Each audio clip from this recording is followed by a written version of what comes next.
So you also just don't want to be giving any excuse to people. So, you know, that's South Africa, but that's not the only places. That's not the only place where we have Nigerians being killed for one reason or the other. In the United Kingdom, for instance, and other parts of the world. What exactly is the government doing to ensure that this is stopped? The killing of Nigerians indiscriminately. Yeah, you know, again, I wouldn't sort of go as far as saying that, you know, it's something that was rampant in countries all around the world. I think that wouldn't be totally accurate. But clearly, you know, our first a line of engagement are our embassies. We have embassies in all these countries around the world, and it is their job, you know, to engage directly. So, for instance, you may recall a Nigerian that was killed in Italy a couple of years ago, and a young man.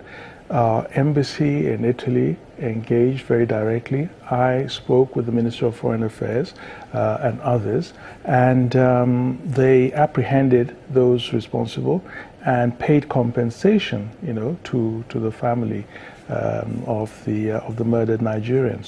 So we do engage at you know, at two levels. First of all, the High Commission, if it is, or the embassy in the particular country, with the relevant authorities.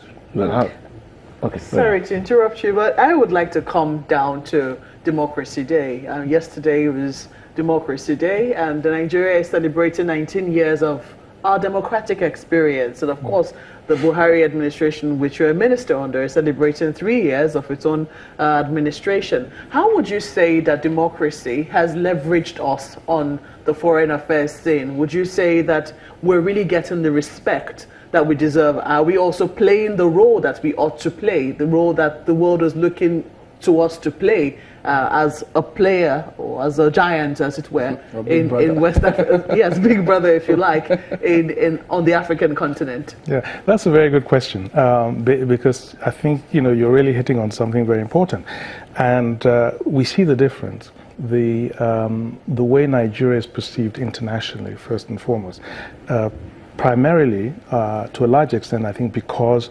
of our democracy. You know, often referred to as one of the largest democracies in the world. You know, after India, yeah, it's probably, you know, Nigeria, Indonesia might be, one or two other countries might be there.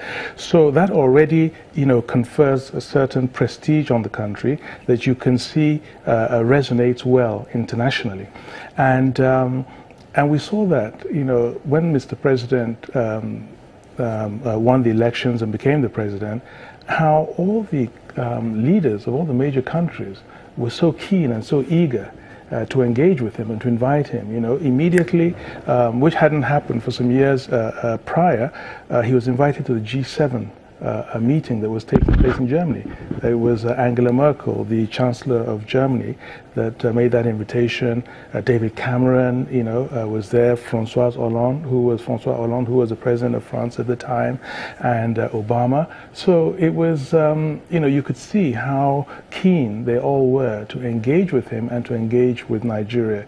And a lot of that, I think, came from the fact that, you know, the giant of Africa, that's a democratic country, and very often they used to talk about sharing the same values, you know, as Nigeria. So it was almost as if, you know, Nigeria is part of the club, you know, part of that democratic club. But it would seem that something was happening at that level, but not percolating down. So perhaps, you know, President Buhari, and some people would argue that, you know, almost every president has had their period of honeymoon with the international community shortly after election into office. You tend to see that engagement for a while, and then maybe after a while you might see some hostilities depending on how the administration is going, the trajectory which is taken.